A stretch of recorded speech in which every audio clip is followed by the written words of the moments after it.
Hello, I'm your anchor and editor, Addie Wagner. And I'm your writer, Sabrina Doty. Today we are going to be discussing the topic of abolition. The abolition of slavery in America was carried out in 1865 on the 6th day of December.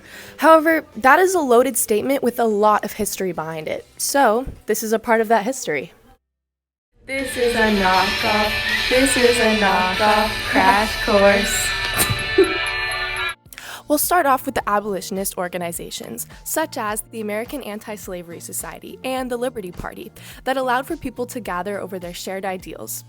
In the American Anti-Slavery Society, important people such as William Lloyd Garrison and Arthur Tappan allowed the society to come into fruition, and others such as Frederick Douglass helped garner support for the movement.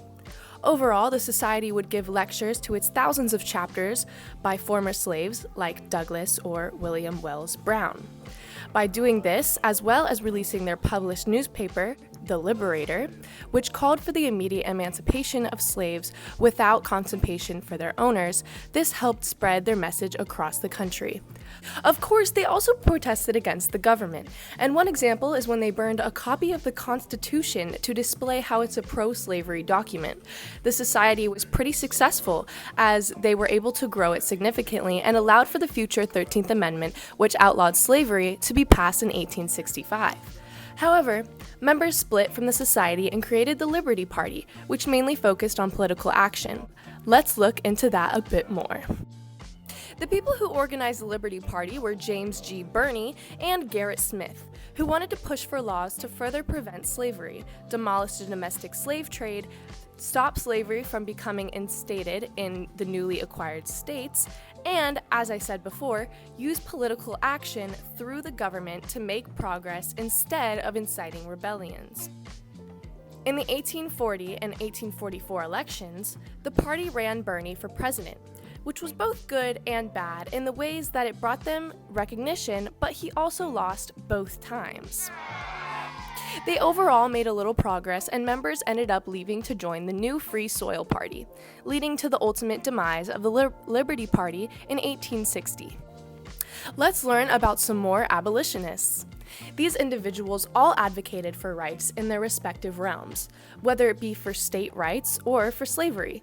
Starting with the Sojourner Truth, yes, that's actually her name, who advocated for both women's and African Americans' rights. She had many accomplishments, such as being the first ever black woman to win a court case against a white man, helping slaves escape using the Underground Railroad alongside people such as Harriet Tubman, and escaping slavery herself.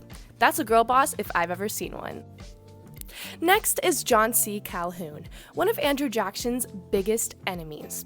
He focused on the notion that if a state believed a federal law to be unconstitutional, the state itself didn't have to follow it. Moving on to the slave rebellions, Nat Turner will start us out. It all started when one day Turner witnessed both a solar eclipse and atmospheric events that he perceived as signs from God to ignite a rebellion. He gathered followers and they went into the nearby town of Southampton, Virginia, killing 55 white men, women, and even children for their cause. However, this event caused Turner and all of his men to be hanged, the mistreatment and abuse of hundreds of other African Americans, and in result, harsher slave codes. Last is Gabriel Prosser, who was a blacksmith that started an anti-slavery rebellion in Richmond, Virginia.